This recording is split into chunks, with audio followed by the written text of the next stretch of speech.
Depois que João foi entregue à prisão, veio Jesus para a Galiléia, pregando o evangelho do reino de Deus e dizendo: o tempo está cumprido, o reino de Deus está próximo. Arrependei-vos e crede no evangelho. Glória a Deus. Pastor Francisco Neto. Oremos. Eterno e soberano Deus e Pai que está no céu, te demos graças, Senhor, por este momento, quando aqui estamos, ó Pai, em praça pública, Senhor, para proclamar o teu santo evangelho. Meu eterno Deus, vem ser conosco nesta noite. Estenda as tuas mãos neste lugar, Senhor, para salvar, para transformar vidas, libertar, curar. Oh, eterno Pai, faz assim, Senhor, para a glória do teu santo e bendito nome. Neutraliza qualquer força contrária, mas que nesta noite o teu Espírito tenha liberdade, Senhor, para operar no nosso meio. Ao único que é digno, só Ele é digno de receber. Cante, irmão, louve a Deus, ergue a tua voz, louve ao Senhor, diga-lhe que você está aqui. Ao Deus eterno e imortal, invisível, mais real, a Ele ministramos o louvor. Coroamos a Ti, ó Rei Jesus. Coroamos a Ti, ó Rei Jesus. Adoramos o Teu nome, nos rendemos aos Teus pés, consagramos todo o nosso ser a Ti. Nenhum dos Teus planos podem se frustrar. Quantos podem declarar isso? Cante. Não se frustrarão, não se frustrarão os planos de Deus, ninguém impedirá. Diga, pode o vento soprar, a terra pode se abalar, mas os planos de Deus ninguém impedirá. Quantos acreditam nisso aqui? Levante a mão e adore aquele que está vivo e vive aqui eternamente aqui no nosso meio. Quem sei eu que tudo podes e nenhum dos teus planos podem se frustrar. A vontade é tua e a minha vida em tuas mãos está, e nenhum dos teus planos podem se frustrar. Oh, nenhum dos teus planos. Somente os adoradores na praça nesta noite, vamos declarar isso bem forte para Ele nesta noite. Não se frustre, não se frustrarão os planos de Deus, ninguém impedirá. E pode o vento soprar, a terra pode se abalar, mas os planos de Deus ninguém impedirá. Ninguém pode te ajudar, ninguém pode te levantar, mas se Deus tem um plano contigo, ninguém impedirá. Quando passares pelas águas, eu estarei contigo, filho. Quando passares pelo fogo, ele não te queimará, pois eu estou contigo, filho. Eu estou contigo, filho. Eu estou contigo, filho. Eu estou contigo, filho. E se o teu barco parecer que vai naufragar, está balançando pra lá e pra cá, está causando medo em teu coração,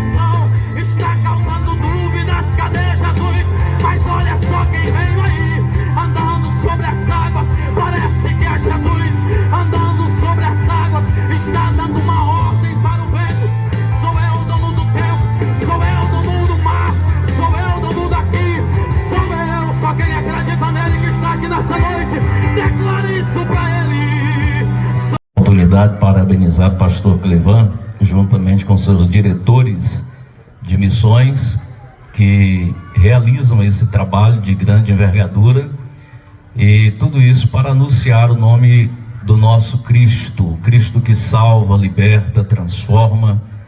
E tudo isso exige esforço, e não só esforço, isso também exige finanças, e não é fácil fazer. Alguém que às vezes está de fora acha muito fácil, mas quem está com a responsabilidade sobre os ombros é muito difícil. E deixa eu contar para vocês uma história aqui bem ligeira. Alguns anos atrás, um amigo meu me liga e diz assim: pastor, eu quero que o senhor venha pregar no evento que eu estou fazendo, e estou trazendo o Wellington Camargo. E parece que o pastor, esse amigo meu, se emocionou muito com a ideia de trazer o cantor, só que ele não mediu as condições financeiras. E no meio da conversa ele disse: tem outro problema, eu quero que o senhor pregue, não tenho oferta para lhe dar, o senhor vai vir pregar pela amizade que a gente tem, e vou precisar que o senhor ainda levante uma oferta no culto para eu conseguir pagar o cantor, porque a gente pensava numa coisa e anda longe.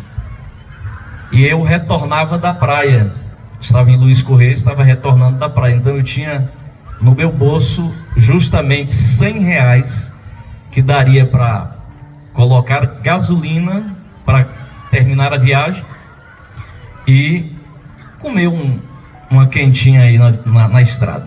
Era o dinheiro que eu tinha no bolso, não tinha mais do que isso, R$100.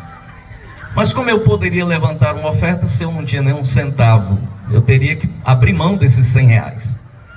E eu peguei então naquela ocasião R$100, os R$100 que eu tinha, e eu desafiei alguns irmãos ali. Falei: olha, eu tenho hoje aqui R$100 que é o dinheiro de eu terminar de chegar em casa, e eu não tenho outro, é para colocar gasolina e comer alguma coisa na estrada e terminar de chegar. E eu vou dar a minha oferta aqui hoje, para a gente levantar uma oferta aqui para o pastor conseguir pagar as contas. E eu sei que eu dei os R$100 que eu tinha, e fiquei alegre por ter dado. Não sabia como eu conseguiria chegar em casa, não sabia. Terminamos de pregar a palavra de Deus, o cantor cantou, foi uma bênção, multidão, a oferta foi levantada, e eu me preparei para ir embora. Depois que tudo acabou, me preparei para ir embora, já estava entrando no meu carro, e aí um auxiliar local me chama: pastor, espere aí. E eu fui esperar. Daqui a pouco o auxiliar voltou e disse: não, pastor, disse para o senhor ir lá na igreja lá. Daí entrei na igreja, o pastor me entregou um envelopezinho fechado e disse: olha, leva aí. E eu botei no bolso e fui embora. Fui dormir na casa de uma irmã que morava perto lá, e nem abri o envelope. Eu só fui abrir o envelope no dia seguinte. Dormi à vontade, tranquilo. Quando acordei 8 horas da manhã, falei: vou abrir o envelope. E eu abri o envelope. Vocês acham que tinha quanto dentro do envelope? Ele disse que não ia me dar oferta, porque não tinha condição. Quanto vocês acham que tinha no envelope? Tinha R$1.000. R$1.000 dentro do envelope. Depois eu liguei para um amigo meu que morava lá, participava do trabalho com ele lá. E aí eu falei: e aí, quanto é que deu a oferta? Ele disse: pastor, deu R$7.000. Na época, R$7.000 era dinheiro para valer. Então eu dei 100. E eu recebi quanto? Eu dei 100 e recebi quanto? R$1.000. 10 vezes, né? É dando que se recebe. Dai e ser-vos-á dado, boa medida, recalcada, sacudida e transbordante. E nós precisamos nesta noite que você, com amor no seu coração, mas com liberalidade no seu bolso, coloque a mão no seu bolso e tire uma boa oferta nesta noite para ajudar esse projeto de tão grande envergadura que é o trabalho de missões. Ah, eu tenho o costume de dar R$5. Aumente sua oferta nessa noite. Se você tem costume de dar 5, bote a mão lá e diga: eu vou dar 50, vou dar 100, porque existe um segredo no meio disto. Lembra do rapazinho que veio com os 5 pães e 2 peixinhos? Ele veio com 5 pães e 2 peixinhos. E Jesus pediu os 5 pães e os 2 peixinhos e ele deu. Ao terminar de alimentar a multidão, que era uma multidão de 5 mil homens, fora mulheres e crianças, sobrou 12 cestos. Sabe o que eu entendo aí? Que aquele rapaz montou uma padaria ao voltar para casa. Afinal de contas, os pães eram dele. Então, se sobrou os 12 cestos, era dele, né? Então, vamos dizer que ele botou uma padaria. Deus, Ele nunca pede a você algo que Ele não dê o dobro, o triplo. Então, com amor e liberalidade nesta noite, abra teu bolso, abra teu coração e dê uma oferta especial para esta obra missionária nesta noite. Amém? Glória a Jesus. Eu dei 100, voltei com 1000. Glória a Jesus. Deus abençoe você e eu vou dar minha oferta também. Por toda a minha vida, ó Senhor, te louvarei. Você pode cantar? Pois o teu fôlego é a minha vida, e nunca me cansarei, e nunca me cansarei. Posso ouvir a tua voz, é mais doce do que o mel, que me tira dessa cova e me leva até o céu. Já vi fogo e terremoto, vento forte que passou. Eu já vivi tantos perigos, mas tua voz me acalmou. Aleluia. Ele dá ordem às estrelas e ao mar os seus limites. Eu me sinto tão seguro no teu colo altíssimo. Não há ferrolho,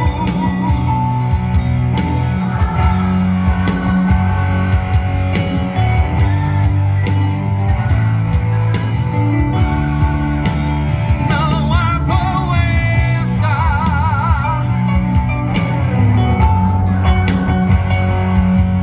que fiquem de pé diante de nós, e a tempestade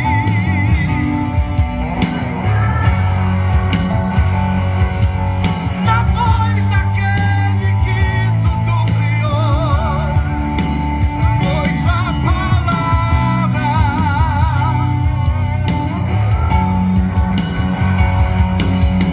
escudo para os que nele crêem. Além do rio azul, as ruas são de ouro e de cristal. Ali tudo é vida, ali tudo é paz, morte e choro. Nunca mais tristeza e dor, nunca mais verei o grande rio da vida.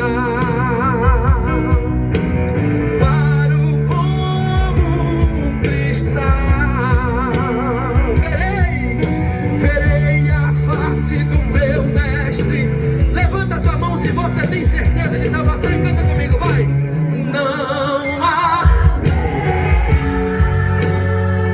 mais doente ali, não.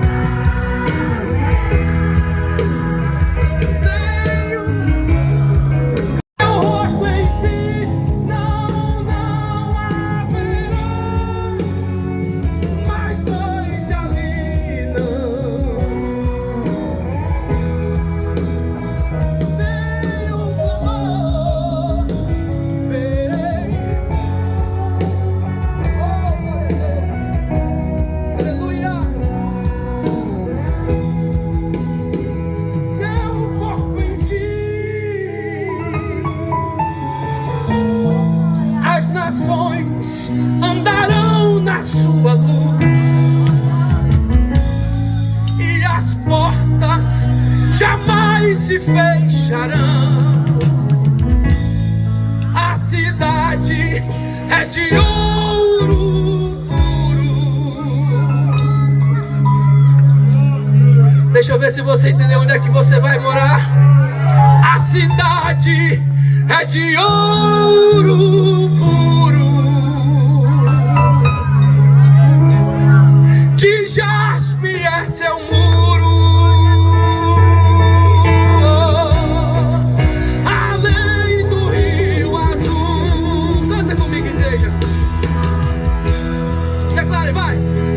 Morte, choro, tristeza e dor.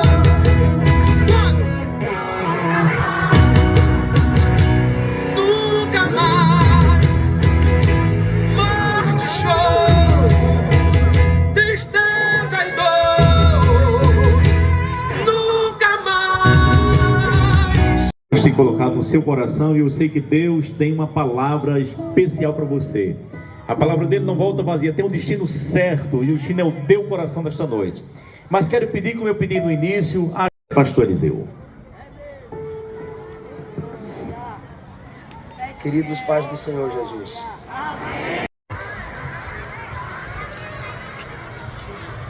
o versículo 2 diz: eu vi a cidade santa, a nova Jerusalém, que descia do céu da parte de Deus, ataviada como noiva adornada para o seu esposo. Amém. E cada crente que habita nesta cidade tem uma responsabilidade com esta cidade. A responsabilidade maior, oficial ou governamental pode estar sobre os ombros das autoridades. Mas Jesus nunca retirou a responsabilidade eclesiástica de sobre a cidade. Somos missionários nas cidades onde estamos estabelecidos. Eu quero mostrar a vocês que, apesar dos maus começos, Deus tem um fim perfeito. Alguns dentre nós somos amaldiçoadores da cidade. Somos críticos da cidade. Somos desprezadores da cidade. Às vezes sem perceber, às vezes sem projetar. Não enxergamos como Cristo quer que enxerguemos a cidade. E às vezes com um falso saudosismo, se aparece uma linda igreja numa foto de uma cidade e ao mesmo tempo um vídeo ou uma foto de uma igreja na roça. Se você quiser constatar o que eu estou dizendo, dê uma olhada no meu Instagram e verifique alguns comentários quando eu prego numa catedral, quando eu prego fora do país e quando eu prego nos ribeirinhos.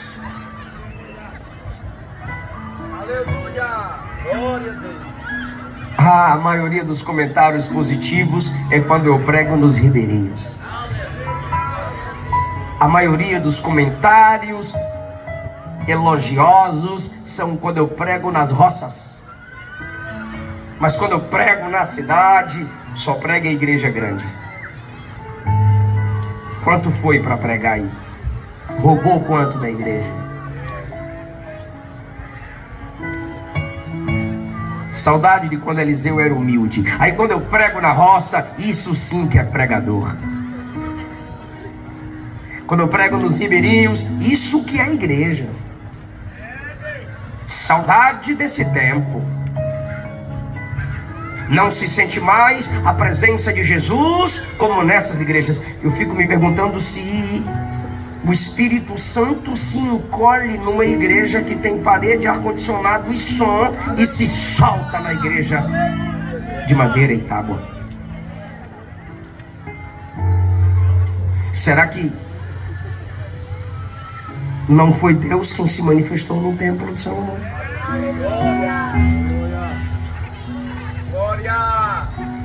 Será que ele é o Deus só da casa de Marcos 2, que era tão simples, que dava para tirar o telhado, que era feito de cana entrelaçada, de tão simples que era a casa? Será que o Cristo que se manifestou em glória nessa casa tão simples não é o mesmo daquela bela casa que Salomão construiu para a glória dele? Meu Deus! Eu digo isso porque há um certo preconceito, e isso não se origina em nós. Isso vem, em primeiro lugar, por uma falsa interpretação ou uma visão limitada das primeiras cidades da Bíblia Sagrada.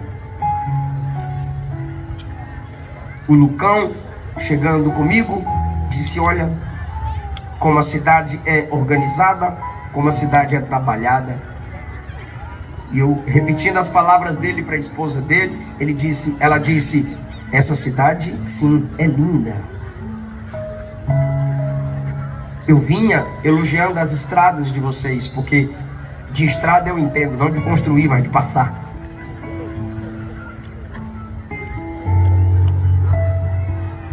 Então a gente, em algum sentido, consegue perceber beleza, trabalho. Só que na maioria das vezes percebemos dificuldades na cidade. E a gente vai para a internet falar. Porque tem uma rede social. Hoje parece que a página do Facebook ou do Instagram se tornou um certificado de teologia. Na escola dominical tu não sabe de nada, não fala nada, também não estuda. Na sua igreja você não faz diferença nenhuma. Mas na internet o Google copia, cola, tu é o cara. E para que Deus nos traria a uma praça na cidade? O cantor que me antecedeu disse: cadê os adoradores na praça? Estamos na praça de uma cidade, estamos na rua. Não é isso que Deus requer da igreja, que a igreja seja igreja na e da cidade. Mas a gente olha e quem sabe alguém já está pensando, se tivesse teólogo de net aqui, já estava tentando me refutar. Então eu vou tentar entender como que essas pessoas entendem sobre cidades da Bíblia. Primeiro, a primeira cidade quem construiu foi um assassino, mas a Bíblia diz que quem odeia seu irmão também é assassino. Ainda que cidade você não construa.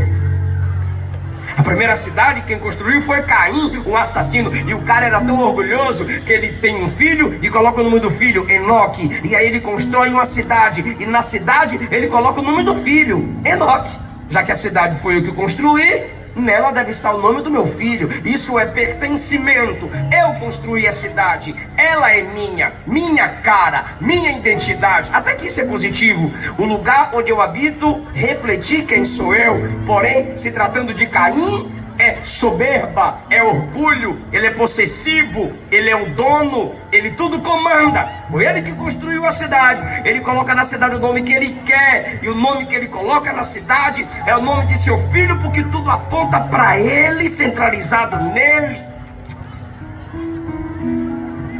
Segundo lugar, além da primeira cidade da Bíblia, Gênesis 4, ser construída por um assassino, temos a segunda cidade que era feita por um escravocrata. A Bíblia chama de Nimrod, poderoso caçador diante de Deus. Estamos na época da Copa e você percebe dois times, um diante do outro. Então, diante de Deus, quando a Bíblia diz que Nimrod era alguém que vivia diante de Deus, o que é esse diante? É alguém que está frente a frente se opondo. Então Nimrod se opunha a Deus, como dois times estão um na frente do outro, mas um contrário ao outro.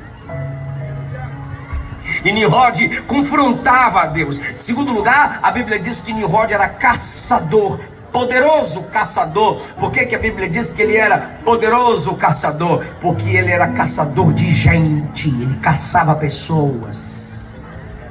Ele é o primeiro escravocrata da Bíblia. Ele submetia as pessoas ao seu domínio. E o que ele faz com essas pessoas é no capítulo 11, versículo 4. Vamos edificar uma cidade. Quem? Nimrod, um escravocrata, aquele que tornava as pessoas escravas. Nimrod, que a palavra de Deus havia sido essa: se espalhem sobre a terra. E Nimrod diz: vamos construir a cidade para a gente não se espalhar sobre a terra. Então, a primeira cidade, presta bem atenção, por favor, irmão. A primeira cidade é construída por um assassino. A segunda cidade é construída por um rebelde que quebra a palavra de Deus. A palavra de Deus era para que eles se espalhassem. E Nimrod disse: vamos fazer uma cidade-torre. Não é uma cidade e uma torre no meio da cidade, é uma cidade torre, para que o topo dela toque o céu. Vamos fazer célebre o nosso nome, vamos nos tornar grandiosos. A segunda cidade na Bíblia vem da rebelião. Então, pastor, é claro que a gente que despreza esses desenvolvimentos em cidades, igrejas que se assimilam com a cidade, é claro, pastor, o que Deus só está na roça, é claro, pastor, que Deus só está nos ribeirinhos, é claro, pastor, que Deus só está nas vilas. Por que a gente tem que se importar tanto com a cidade, se o primeiro construtor de cidade é um assassino, se o segundo construtor de cidade é um rebelde? Terceira noção de cidade na Bíblia está em Gênesis 14 e 19, Sodoma e Gomorra. Meu Deus do céu, em Sodoma e Gomorra, a Bíblia diz que desde os menores aos maiores cercavam a casa de Ló para forçarem os anjos a terem relações sexuais com eles. Sodoma e Gomorra foi destruída pelo fogo do juízo de Deus. Sodoma e Gomorra não seria exemplo nenhum para a cidade. E você diz, a gente pode dizer mais uma vez, tá vendo? Negativamente a Bíblia apresenta cidades. Corazim, ai de ti, Betsaida. Se nas cidades de Tiro e Sidom fossem feitos os prodígios que em vós se fizeram, há muito tempo eles já teriam se arrependido. Cafarnaum, que foi levantada até o céu, serás abatida até o inferno. Porque se em Sodoma, escute-me, olha o que Jesus disse, meu Deus do céu. Se em Sodoma, escuta, se em Sodoma tivessem sido feitos os prodígios que se fizeram em você, ela, Sodoma, eles teriam permanecido até hoje. Logo, quando você estuda sobre Sodoma e Gomorra, você enxerga Sodoma e Gomorra como cidade maligna. Aí no tempo de Jesus, a graça encarnada, ele olha para cidades onde ele está curando, cidades onde ele está pregando, e ele diz assim: se eu pregasse em Sodoma e Gomorra, eles me escutariam. Logo, o juízo de Deus sobre Sodoma é Jesus falando, Mateus 11, 24. No dia do juízo final vai ser menor do que o juízo de Deus contra essas cidades onde eu estou pregando, disse Jesus. Aí eu pergunto para quem está me escutando aqui: se Deus fez o que fez numa cidade que só tinha um pregador chamado Ló, o que não fará Deus com as cidades que tem tantos pregadores? Você poderia dizer: não, Deus, não precisa tanto juízo, não precisa tanto fogo, até porque aqui só tem um pregador. Aí Deus diria: então peraí, quanto mais pregador, o juízo deve ser maior? Tu dirias: porque quanto mais é dado. Quanto mais é dado, meu Deus do céu, me ajuda, não deixa sozinho não. Quanto mais é dado, mais é cobrado. Se numa cidade que tem um pregador, Deus fez o que fez, agora imagine o que Jesus vai fazer com a cidade que tem tantos pregadores e rejeita. Se numa cidade que só tinha Ló para pregar, ele fez o que fez, imagine o juízo de Deus sobre a cidade que tem tantas igrejas. E mesmo assim elas não se convertem a Jesus.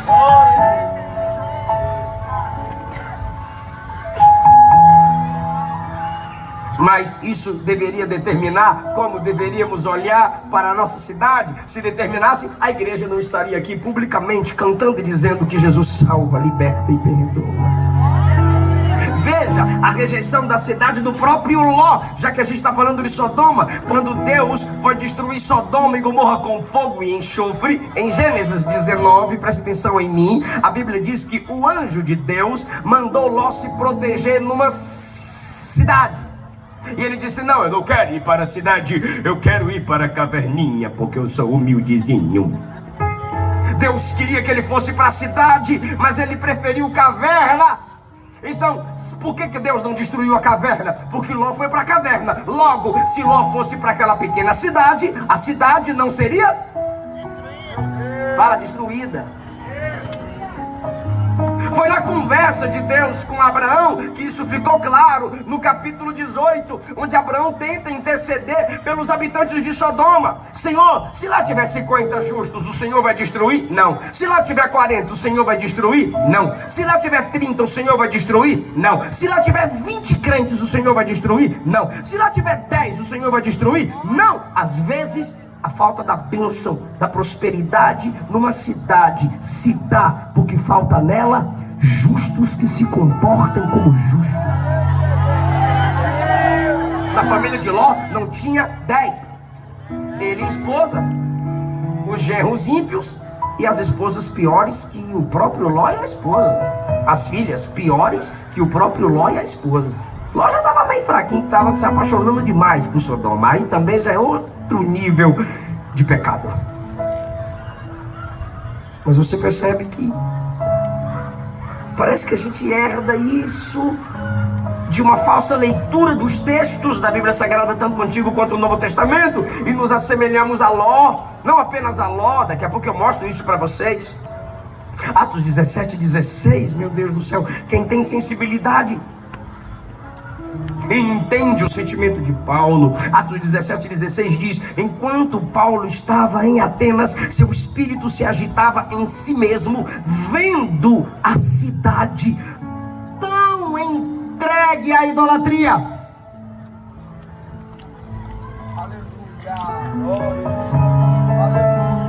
Seu espírito não se incomoda com a idolatria em sua cidade?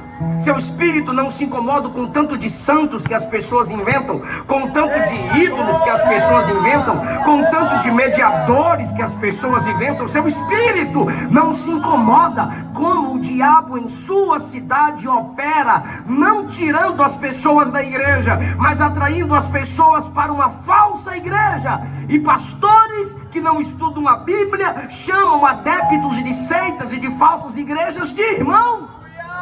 Alguém, se não diretamente a Jesus, é idolatria. Qualquer igreja que a pregação cite homens ou mulheres cujo centro não é Jesus, é idolatria. Qualquer pregação que mostre caminho da salvação fora de Jesus é sinagoga de Satanás. Qualquer pregador, padre, pastor, papa que negue que o caminho da salvação é só em Cristo, essa igreja é falsa, esse pregador é falso. Jesus disse: eu sou artigo definido, eu sou o caminho, a verdade, a vida. Ninguém é o Pai senão por mim. 1 Timóteo 2, Jesus Cristo, único mediador entre Deus. Fala, igreja, está com medo de quê? Jesus Cristo, único mediador entre Deus e os homens. Glória a Deus.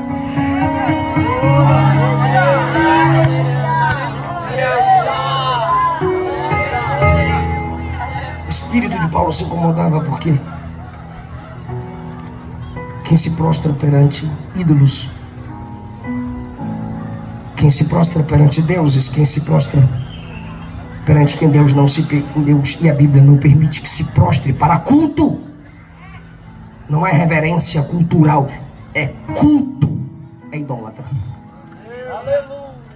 Então você percebe, a primeira cidade, o assassino que fez, a segunda cidade, o rebelde que fez, a terceira cidade e quarta juntas, né? Sodoma e Gomorra. E depois vem Cafarnaum, que era pior que Sodoma, porque ela teve o melhor pregador, e Sodoma não teve o melhor pregador, e o melhor pregador é Jesus. E agora você tem Atenas, que tem Paulo pregando, e essa cidade está entregue à idolatria. E você diz, por isso que eu quero vazar dessa cidade, eu não quero saber de cidade, é tanta droga, é tanta cachaçada, é tanta idolatria, é tanto pecado, eu quero é vazar. Já sei, tu faz parte daqueles crentes que vai lá no Instagram das pessoas, quando alguma tragédia acontece, aí tu vai lá, volta logo Jesus. Esse volta logo Jesus, você está usando a escatologia como escapismo. Você quer fugir da responsabilidade de pregar. Você quer dizer, me arrebata Jesus. Por quê? Porque eu não quero pregar. Eu sou covarde, eu sou preguiçoso. Eu esqueci, Jesus, que a mudança na cidade está na pregação da palavra, que a mudança da sociedade está no poder do evangelho. Volta logo Jesus, eu quero sair daqui logo. Tu nunca fez nada pela cidade, tu nunca fez nada pela nação, tu nunca fez nada pelas almas que te cercam. Tu quer só dar um arrepiozinho no culto de sentir a presença de Jesus e depois se arrebatar. Oi, anjo, certo assim, outra coisa linda.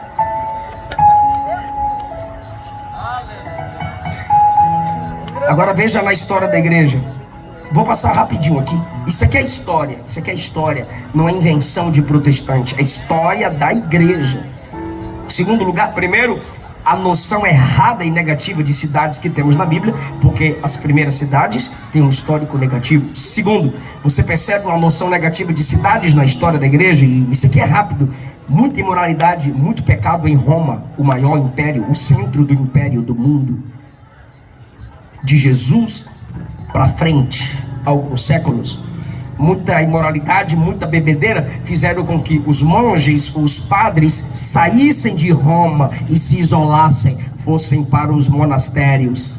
Então aqueles que acusavam os pecados das pessoas publicamente disseram, a solução é a gente vazar daqui, porque é muita tentação, é muito pecado, é a igreja caindo em trevas, vamos nos afastar. E aí eles se isolam, e quando eles se isolam, vão para os desertos. Os homens que poderiam pregar, os homens que poderiam impactar a cidade, se isolam da cidade, abandonam a cidade. E quando eles se isolam, tem que criar monastérios, onde multiplicaram os pecados, até piores que os pecados da cidade. E por que piores? Porque os pecados da cidade pelo menos estavam explícitos, e agora eles pecam disfarçadamente, pecam debaixo de quatro paredes, e Deus prefere o inimigo declarado do que o inimigo disfarçado de amigo. Então, além dessa noção negativa de cidade, as primeiras que temos na Bíblia, além, segundo, dessa rejeição à cidade por causa dos pecados da cidade na história da igreja. Terceiro, nós temos agora uma negação negativa sobre cidade na literatura. A teologia, Agostinho, Santo Agostinho, como é chamado, ou São Agostinho, quando ele antes da queda de Roma, ele viu Roma enfraquecer, e no livro Cidade de Deus e Cidade dos Homens, ele fala sobre dois amores: amor por Deus e amor pelos homens, ou o amor dos homens, amor a si e amor a Deus. Amor a si e amor a Deus. Amor a Deus é fugir da cidade, amor a si é ficar na cidade. Olha a negatividade mais uma vez, agora na literatura. Amor a si mesmo. Se você se ama, você vai ficar na cidade. Se você se ama, você vai investir na cidade. Se você se ama, você vai insistir com a cidade. Mas se você ama a Deus, você vai fugir da cidade. Então para ele existem duas cidades, cidades feitas por dois amores: amor a Deus e amor a si. Se você de fato ama a Deus, fuja da cidade, critique a cidade, amaldiçoe a cidade, se isole da cidade. Mas se você tem amor por si mesmo apenas, se você é egocêntrico, ou seja, o seu eu no centro, aí você valoriza por demais a cidade, você quer o bem da cidade, essa é a interpretação geral, você fica na cidade. E uma outra literatura que nos mostra essa noção negativa de cidade é o livro mais vendido depois da Bíblia, só perde para a Bíblia. É o livro mais lido depois da Bíblia, só perde para a Bíblia. O Peregrino, John Bunyan. A cidade dele é chamada de cidade de destruição. Quando ele cita cidade no livro Peregrino ou A Peregrina, é cidade de destruição, que está pegando fogo. Então ele avisa a família. No livro ele avisa a família de um modo dramático, e a família não acredita nele, que a cidade é de destruição e que a cidade está pegando fogo. Então ele abandona a cidade. E a ênfase do livro é o pregador saindo da cidade e gritando: vida eterna, vida eterna, vida eterna. Mas onde? Repete após mim: fora. Ficou horrível, diga: fora da cidade. Como que isso não vai formar a nossa mentalidade? Como que isso não vai influenciar o nosso conceito de cidade? Como que isso não vai fazer você, ou eu, ou outros, fazer esse tipo de comentário? Igreja de verdade está lá no interior, crente de verdade está lá no meio da roça. Esses empresários aí não tem Deus na vida não. Essas igrejas cheias de doutor não tem Deus na vida não. Esses jovens tudo bonitinho, de salto, de cabelinho arrumadinho, de perfuminho, não tem Deus na vida não. Deus é o Deus dos ribeirinhos. Olha lá, olha. Que acepção é essa, gente? Glória a Deus. Que desprezo é esse? Falso moralismo. Por quê, pastor? Porque essa não é a única maneira bíblica e teológica de se olhar para a cidade. Até porque o que é cidade hoje foi vila ontem. O que é pavimentado hoje já foi roça, já foi chão grosso, duro ontem. Sendo assim, não precisa responder. É pergunta retórica. O que Deus criou para chamar de refúgio? Cidades. Números 35:15 ele disse: farão 6 cidades de refúgio para os filhos de Israel e para o estrangeiro e para quem se hospedar no meio de Israel, para que nessas cidades se acolha aquele que matar alguém involuntariamente. Ou seja, como Deus protegia as pessoas de vinganças pessoais, criando cidades. Como que Deus evitou o homem de fazer justiça com as próprias mãos? Criando cidades. Eu já disse e repito que Deus não vê cidade apenas negativamente, pois no mesmo contexto de destruição de 2 cidades chamadas Sodoma e Gomorra, ele disse que se tivesse 10 crentes lá, ele ia preservar a cidade. Terceiro, Jonas, levanta-te. Para quê, Senhor? Vai pregar onde, Senhor? Na cidade. Qual cidade, Senhor? Nínive. Até os animais jejuaram, o rei se arrependeu, a cidade se arrependeu, crianças se humilharam, e Deus disse: eu não vou destruir a cidade, porque nela teve arrependimento. A cidade que tinha um nome bonito, Luz, só que Jacó disse: a partir de agora é Betel, casa de Deus. Você pode não ter autoridade para mudar o nome de uma cidade, mas a gente como igreja tem autoridade para mudar a realidade de uma cidade. Onde imperava miserabilidade, a igreja chega com sabedoria, administração e trabalho, e a prosperidade chega. Aleluia. Onde haviam pessoas escravizadas no vício, a igreja chega e pelo poder do evangelho, Jesus transforma os escravos dos vícios em cantores, pregadores, missionários e pastores, através da missão da igreja. Ou seja, cada cidade que Deus nos estabelece é a nossa missão. É agora que a mensagem fica boa. Porque você olha para a sua cidade, às vezes, ou eu olho para a minha, não sei de qual cidade tu é, mas tu sabe que tu mora numa cidade ou não sei onde tu mora, e então você olha e diz, meu Deus, tanta sujeira. Tu nunca jogou lixo na rua, né? Você não pode criticar a falta de limpeza numa cidade se você coopera para a poluição e sujeira na sua cidade. Isso te torna hipócrita. Ah, meu Deus, esse governo não investe na educação na nossa cidade. Quantos livros você já leu esse ano? Ou você só fica no TikTok ensaiando a nova dancinha? E o que mais me estressa é que tu é homem, ensaiando a nova dancinha do TikTok. Vira macho, cara.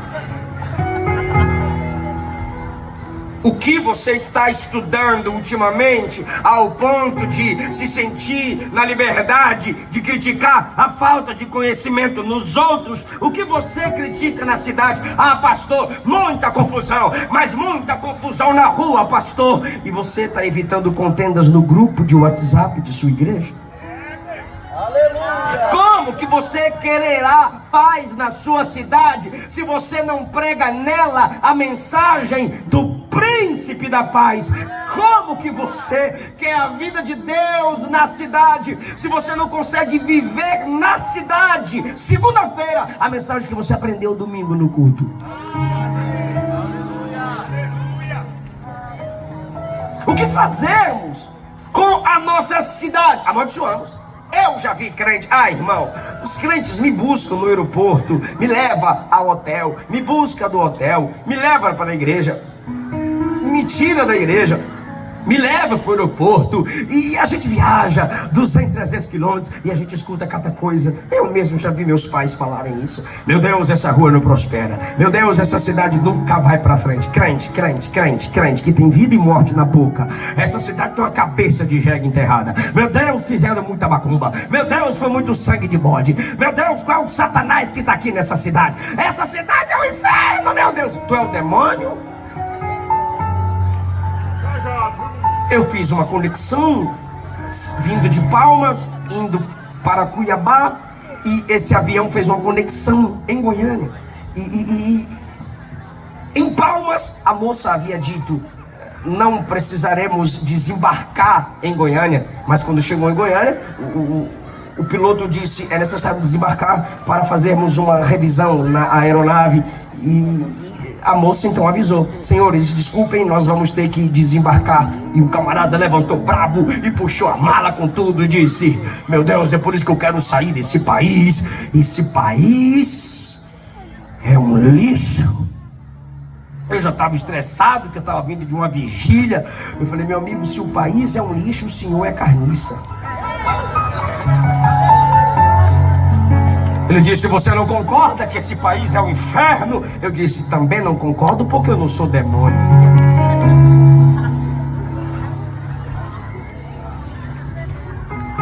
Não adianta você abrir a sua boca para amaldiçoar a sua cidade. Provérbios capítulo 11, versículo 11. Pela bênção dos homens de bem a cidade se exalta, mas pela boca dos perversos ela é derrubada.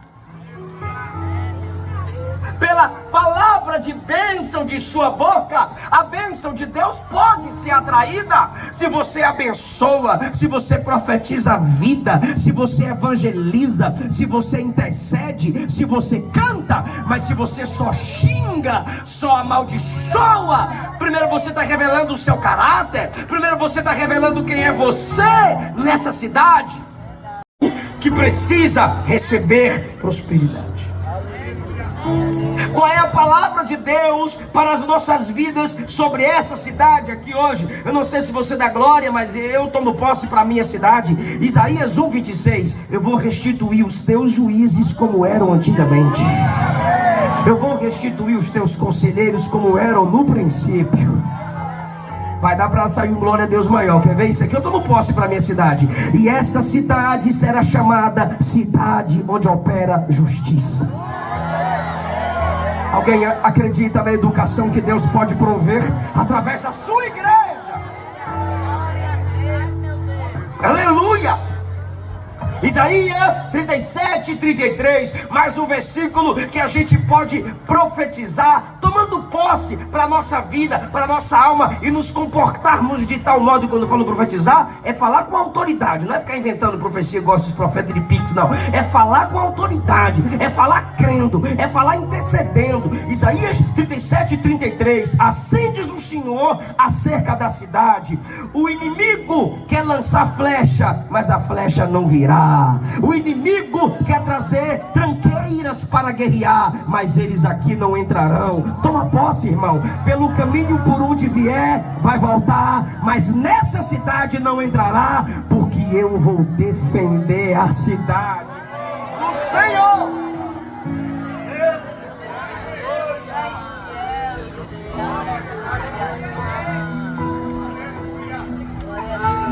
A França queria invadir a Inglaterra. E o grande pregador da Inglaterra era John Wesley. Quando estava todo mundo preocupado em Londres, John Wesley procurou o rei e disse: manda as igrejas da cidade orar. Quando as igrejas da cidade se reuniram para orar, o rei da França mandou uma carta desistindo de invadir a Inglaterra. Ainda havia uma guerra, não sei qual, quem estuda história pode saber melhor que eu, mas havia um pregador chamado Martin Lloyd Jones. As bombas caindo, e num dia foi avisado que no horário de culto as bombas cairiam, e ele disse: eu vou para o culto, eu vou pregar. As bombas podem cair ao redor da nossa igreja, mas sobre a igreja não cai. Os crentes foram ouvir Martin Lloyd Jones pregar e orar. E quando as bombas começaram a cair em Londres, a igreja estava orando e nenhuma caiu na igreja. Está de pé até hoje a catedral onde ele pregava. Aleluia! Eu estou dizendo que a igreja ora e Deus traz paz para a cidade. A igreja ora e Deus traz cura para a cidade. Eu estou te perguntando agora em nome de Jesus: qual foi a última vez que você orou pela sua cidade? Qual foi a última vez que você intercedeu pela sua rua? Citando nome de vizinhos. Qual a última vez que você orou pelos empresários da cidade, pelas empresas da cidade, pela administração da cidade? Quando você orou pelas crianças da cidade, pelas escolas da cidade? Quando? Pelas autoridades da cidade. Criticar pode fazer e você tem liberdade para isso, mas a autoridade da igreja não está em protestos, em xingamentos, em indiretas. A maior autoridade da igreja está no joelho. Ó Deus, traz paz, cura, mudança para nossa cidade. Aleluia. Jeremias 29, 7. Trabalhem para o bem da cidade. Orem a mim, diz o Senhor, pedindo em favor dela. Olha isso. Pois se a cidade prosperar, vocês também prosperarão. Você é um missionário nessa cidade.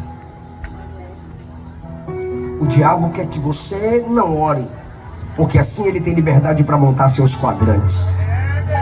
O diabo quer que você não se importe, pois assim ele tem liberdade para destruir vidas, famílias, se apoderar de pessoas em paz, e a gente vivendo sem autoridade. Mas para onde ele foi quando Jesus libertou ele? Pregar na cidade.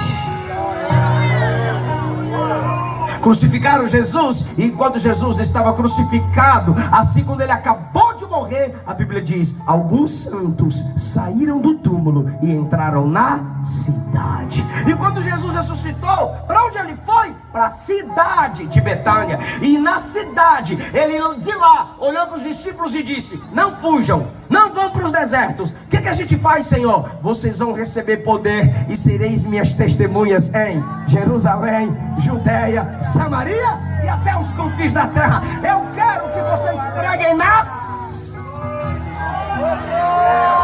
Aleluia! Eu sinto a presença de Jesus nessa hora. Em Atos capítulo 7, mataram o pregador Estevão. Onde? Fora da cidade. Só que em Atos 9, Jesus disse: eu levanto um novo pregador. Onde? Na cidade. E Jesus levantou Saulo na cidade de Damasco. Você conhece as cartas? Carta de Paulo aos Coríntios era a igreja de Deus numa cidade chamada Corinto. Carta de Paulo à igreja de Deus aos Romanos era a igreja de Deus na cidade chamada Roma. Carta de Paulo aos Filipenses era para o povo de Deus na cidade de Filipos. Carta de Paulo aos Colossenses era o povo de Deus na cidade de Colossos. Carta de Paulo aos Efésios era a igreja de Deus na cidade de Éfeso. Carta de Paulo aos Gálatas era a igreja de Deus nas cidades da Galácia. Ah, irmão, pegaram o apóstolo João e disseram: eu vou te tirar da cidade de Éfeso e tu vai para a ilha. Cala a boca, pregador, vai para a ilha. Quero ver tu pregar contra os nossos deuses na cidade. Aí quando ele está na ilha, Jesus aparece em visão e diz: o que vês, escreve a igreja das 7 cidades da Ásia: Éfeso, Sardes, Esmirna, Pérgamo, Laodiceia, Filadélfia, Tiatira. Onde tinha cidade, tinha igreja. E onde tinha igreja, o Novo Testamento foi sendo formado para igrejas que estavam na cidade. Mas o diabo quer fazer a gente esquecer isso. A primeira cidade foi feita por um assassino. A última cidade para onde estamos indo foi feita pelo autor da vida. Mas o fato de estarmos indo para uma cidade melhor me responsabiliza para tornar melhor a cidade na qual já estou. Eu vou repetir. Engole. Amém, Senhor. O fato de estarmos indo para uma cidade melhor nos responsabiliza para tornarmos melhor a cidade na qual já estamos. De que forma, pastor, a gente faz isso? Primeiro, cooperando com a limpeza. O tabernáculo deveria ter tudo limpo. A roupa do sacerdote tinha que ser limpa. A pia de bronze era para o sacerdote se lavar. Êxodo 19, Deus disse: eu só vou descer quando todo mundo banhar e se lavar durante 3 dias seguidos. 1 Samuel 16, Samuel disse: vocês só vão ao sacrifício comigo depois de se lavarem e trocarem as vestes. Em João 13, Jesus está lavando os pés dos discípulos um por um. Nosso Deus é Deus da limpeza. Eduque seus filhos. Se eduque. Não seja na cidade os porcos para os quais os demônios desejam ir. Segundo lugar, oferecemos os espaços para aulas educativas, para exames de saúde, eventos culturais, colaborando com prefeituras e com escolas para cuidar de gente e deixar a cidade cada vez mais bonita, pois na igreja nós temos profissionais cuja mão de obra é preciosa para gerar construções e melhorias na cidade. temos capacidade, inteligência e sabedoria para isso. Mas a gente prefere ficar esperando tudo da prefeitura, tudo do governo. Tem que vir de lá para cá. Por quê? Porque meu negócio é ir para a igreja da glória a Deus alta, aleluia, e falar labalai. Não, não e não. Somos instrumentos de Deus para a cultura. Nossos profissionais precisam amar a cidade. Ei, tem muita gente com sofrimentos na alma, gente cuja mente e transtornos psicológicos estão sendo negligenciados. Você tem noção, você sabe como que as pessoas estão adoecidas. Você é psicóloga, você é psicólogo, você é doutor, você é doutora, você é dentista. Cuidar da cidade em nome de Jesus, oferecendo serviços e oportunidades. Ofereçamos as nossas mãos, nossa capacidade, nossos instrumentos. Pastores pregarem em suas igrejas para que os membros, depois do culto, vivenciem do lado de fora o que aprenderam dentro de quatro paredes. Porque na maioria das vezes estamos pregando para os crentes dentro de quatro paredes. Receba, receba, e o crente recebe. Abre a boca, irmão, dá glória a Jesus, irmão, e o crente recebe. Ó seu cabelo, irmã, ó sua saia, ó essa barba, ó esse bigode. E os crentes nunca aprendem a, depois do culto, investir na cidade, cuidar da cidade, cuidar do lar, investir em gente. Estamos cercados e confrontados para evangelizarmos quatro paredes. Os metros quadrados que mais evangelizamos é o prédio onde a gente congrega, pois quando acaba o culto, você não quer compartilhar essa mensagem com ninguém. Não há desejo em você de ser sal. Então nós pregadores, nós pastores, deveríamos pregar mais, insistir mais. E olha aqui, a gente num evento de missões no meio da rua, porque é isso que Deus nos quer fazendo, conquistando gente. Talvez tenha pessoas aqui que dizem: nunca que eu entro numa igreja. Então, já que tu não sai da rua para entrar na igreja, a igreja saiu da igreja e veio para a rua hoje pregar para você e dizer que Jesus ama a sua alma. Sim, a gente precisa voltarmos a enxergarmos a rua como um campo missionário. Evangelismo, liderança missional. A igreja buscar o diálogo no serviço tangível e praticar bondade fora de quatro paredes. Alguém está me entendendo aqui, gente? Você, moça, você, rapaz, você, adolescente, influenciar na cidade. Olha o que diz Provérbios capítulo 1, versículo 20. A sabedoria está gritando na rua. A sabedoria está gritando nas praças. A sabedoria está levantando a sua voz. Do alto dos muros, ela clama na entrada da cidade, proferindo a sua palavra. E quem é que está com a sabedoria de Deus? A igreja. Os jovens têm a sabedoria de Deus, têm a capacidade teológica, têm a capacidade tecnológica para chegar na rede social e fazer a diferença. Aí quando eu chego na rede social de alguns jovens, linguinha pra fora e dois dedinhos, nem pra cair um raio do dia que tu fizer cara torta, pra tua cara ficar torta pra sempre. Por quê? Porque você não entende que se você tem 100 seguidores, o Instagram vai entregar seu conteúdo pelo menos para 10. Se você tem 1000 seguidores, ele vai entregar o seu conteúdo pelo menos para 200, 300 pessoas. Você é responsável pelas pessoas que você conquista, mas você não consegue fazer o resumo de uma mensagem. Você não consegue gravar um vídeo cantando um hino evangelístico. Você faz memes e não há problema algum. Você faz brincadeiras e não há problema algum. O problema é que você nunca usa a sua rede para confrontar pecado, para pregar que Jesus salva, cura, liberta, batiza com o Espírito Santo e breve vem.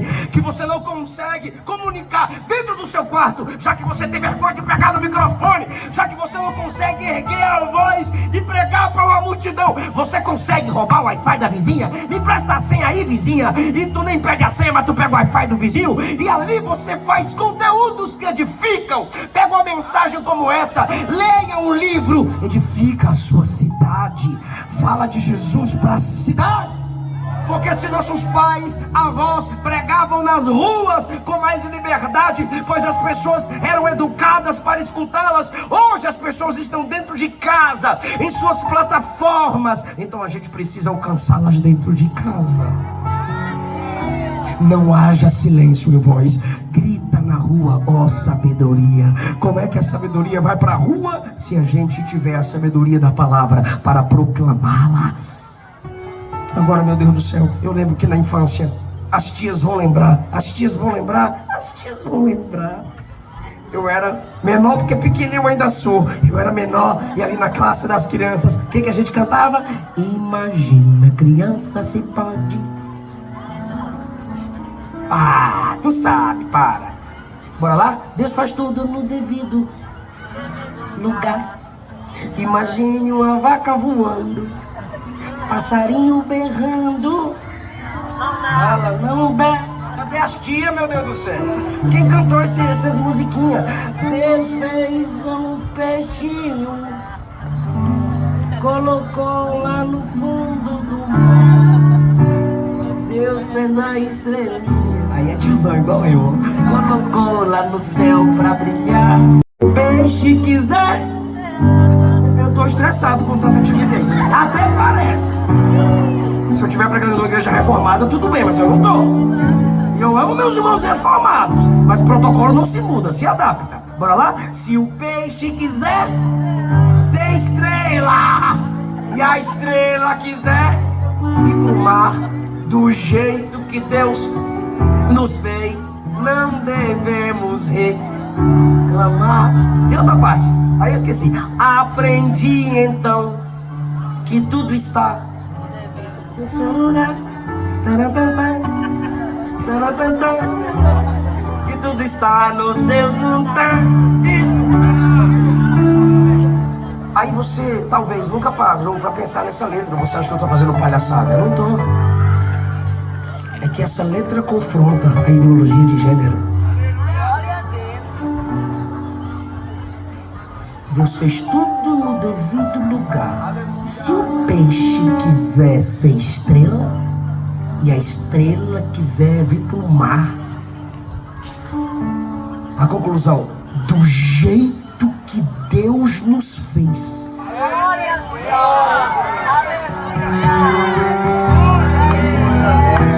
Não devemos reclamar. Aprendi então que tudo está no seu lugar. Música de criança, mais profunda que muita música de adulto. Então essa música deveria voltar a ser cantada. Que macho é macho, fêmea é fêmea. Fallon Fox, um homem, nunca venceu uma luta com outro homem. Do nada! Eu quero ser mulher. Botou peito e bunda. Pra quê? Pra lutar contra mulheres. Nunca perdeu uma. Depois que virou mulher. Agora ponto. Ele bate em mulher, é aplaudido e levanta troféu.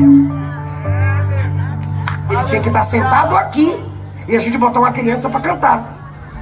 Deus fez o peixinho, colocou lá no fundo do mar.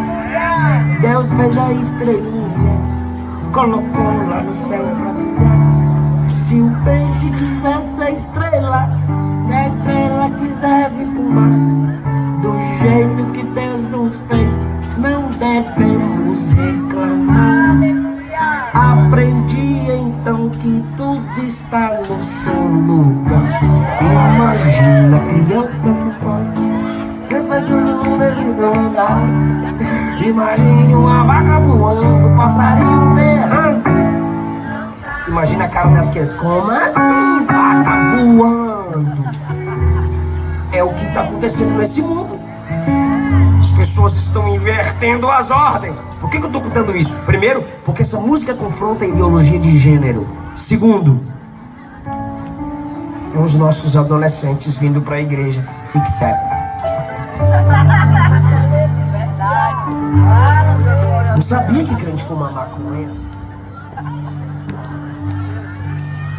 Porque ao invés de influenciarmos a cultura da cidade, estamos trazendo para dentro da igreja a cultura mundana que domina a cidade.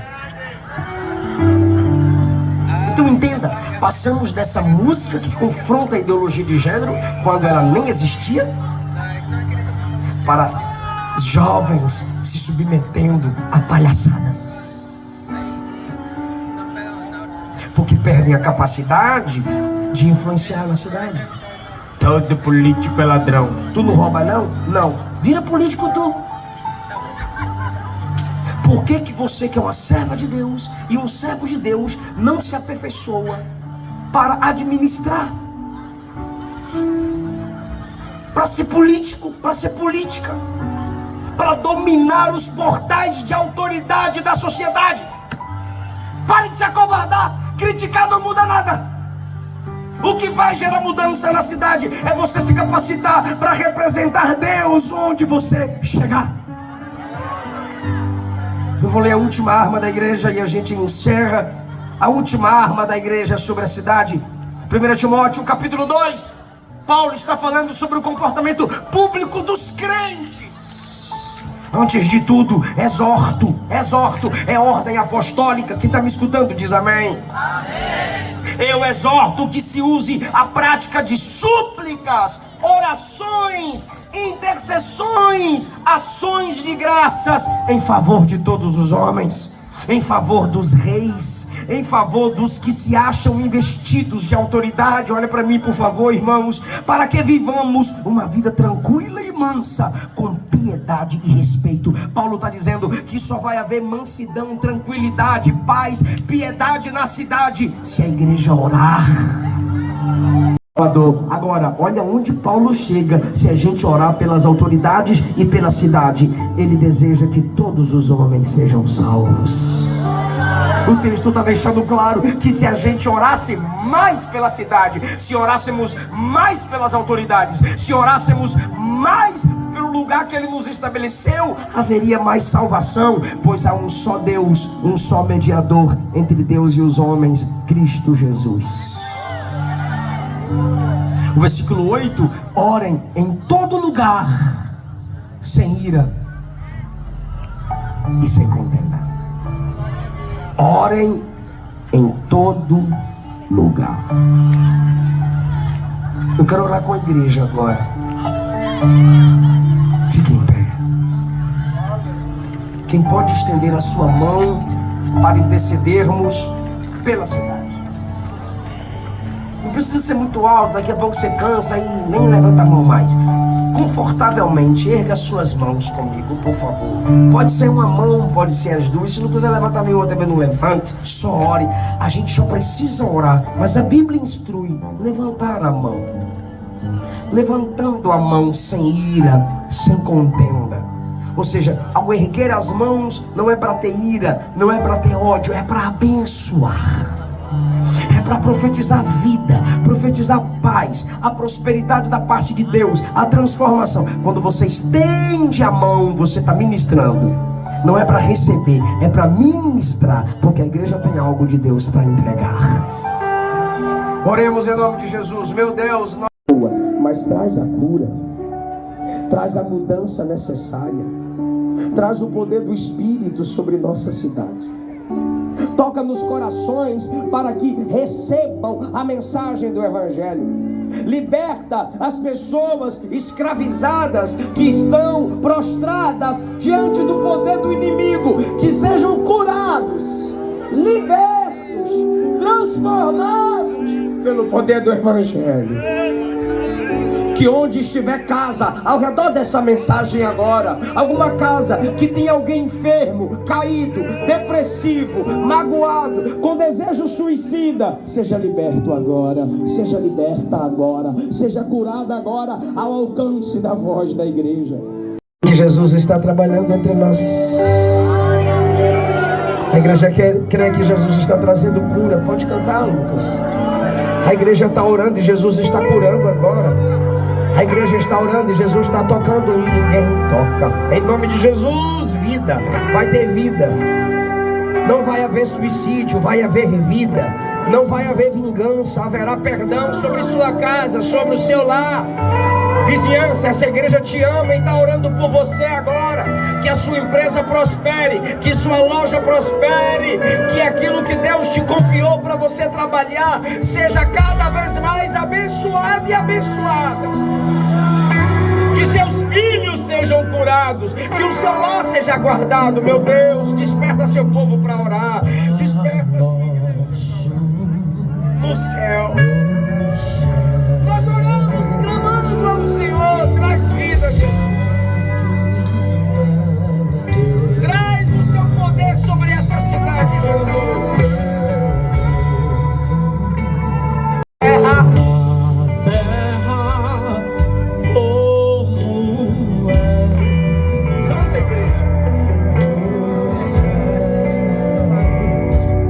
Deixa os céus descer na terra como és nos céus. Deixa os céus descer. Deixa os céus descer.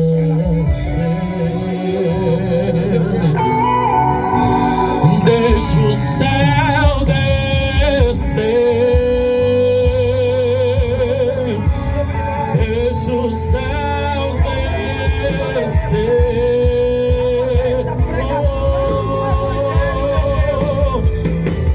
Teu é o reino, teu é o poder e tua.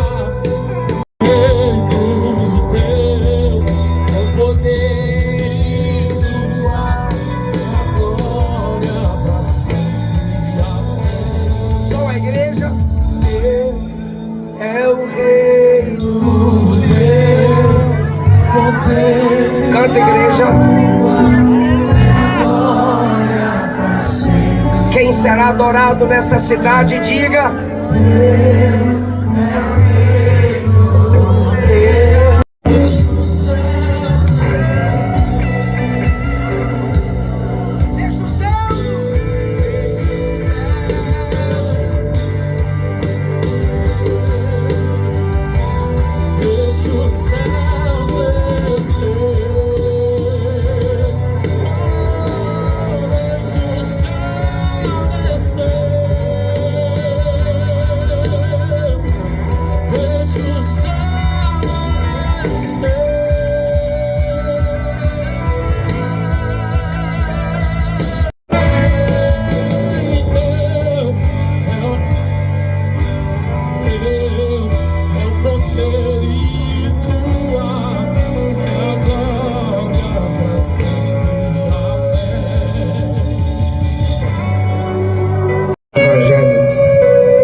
Mas quer voltar para Jesus hoje, ou alguém que nunca confessou Cristo como seu único e suficiente Salvador, mas hoje você quer confessá-lo, hoje você quer recebê-lo, você quer ser salvo em Cristo e ser uma bênção para a sua cidade, você quer em Cristo descobrir o seu propósito, o seu chamado, o seu dom. Mas você só pode ser uma bênção, cheio da vida de Deus, se você tem Cristo como seu único e suficiente Salvador. Há aqui uma oportunidade agora para mudança de vida. O Cristo que perdoa pecados está presente pelo poder do Espírito Santo, nos fazendo ter certeza da sua presença. Que hoje é noite de perdão, de mudança e transformação para a sua vida. Só em Jesus há vida eterna. Há alguém aqui que queira hoje entregar a sua vida a Cristo? Sai do seu lugar e a gente ora por você. A gente está de pé para orar por você, te identificar, cuidar de você, zelar pela sua alma, te instruir na sabedoria da palavra. Temos alguém que queira hoje entregar sua vida para Cristo? Se não temos, eu agradeço essa rica oportunidade Que Jesus vos abençoe cada vez mais. Mais homens, mais mulheres, corre para papai. Essa mensagem hoje é de urgência. Vem, porque Deus quer te usar para impactar a sua cidade, para trazer vida pelo poder do Evangelho na cidade. Estende as mãos, porque Jesus está quebrando cadeias, igreja. Estende as mãos, porque Jesus está quebrando correntes, igreja. Isso. Mais uma vida voltando para papai. Mais intercessores, mais pregadores, mais instrumentos de Deus, para ser uma bênção de Deus para a cidade.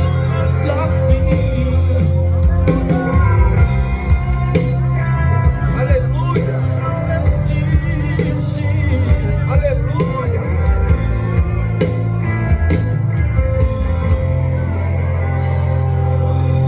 Eu vou chamar mais. Vem para Jesus, moça. Não importa quem você é. Vem para Jesus, rapaz. Não importa o que você fez. Vem para Jesus, casal. Jesus conhece. Vem para Jesus, homem. Vem, mulher. Vem para papai.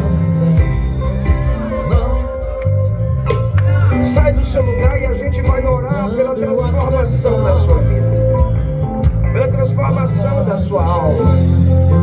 Venha que é noite de vida, e vida em abundância. Não importa pra onde você foi, se na escuridão da noite Ele apaga o teu passado. Ele não desiste. Ele não desiste de você. Ele não desiste de você. Ele se importa com você. Ele compreende o seu caminhar. Nunca vi amor tão grande assim. Ele não desiste de você. Ele se importa com você. Ele compreende o seu caminhar. Só o Senhor entra onde não entramos. O Senhor faz o que não fazemos. Traz vida para essa família. Essas pessoas vieram à frente pelo toque, pelo poder do Espírito Santo. Que elas recebam paz de Deus. Que eles recebam comunhão com o Espírito Santo. A igreja que vai cuidar está aqui. Os pastores que vão cuidar estão aqui. E eles serão capacitados pelo Espírito Santo a gerarem transformação onde Deus os estabeleceu. Em nome de Jesus. Todos vocês que vieram à frente, orem comigo, por favor. Diga assim: Senhor Jesus, me recebe como filho. Perdoa-me. Restaura-me para a glória do teu nome. Amém. Amém. Cuida deles, irmãos. Anota os nomes deles. Eu agradeço essa linda oportunidade. Pai do Senhor, irmãos, oremos. Santíssimo Deus, bendito Pai Celestial, Senhor de eterna misericórdia, estamos agradecidos por tudo que temos recebido de Ti nesta noite. Continua com as Tuas mãos estendidas, salvando, curando, libertando, abençoando esta cidade, as autoridades constituídas. Senhor, leva-nos em paz aos nossos lares. Ó querido Pai, atende o nosso clamor, pois nós te pedimos e agradecemos em nome de Jesus. Amém. Agradeço. Pastor Romário, dê aqui as bênçãos e peça as bênçãos apostólicas. Que a graça de Deus, o amor do Senhor Jesus Cristo e a doce consolação do Espírito Santo esteja sobre cada um de vós e todos digam... Muito obrigado, irmão. Deus abençoe. Muito obrigado. Agora fique à vontade. Pode ir agora às cantinas aí, as bancas.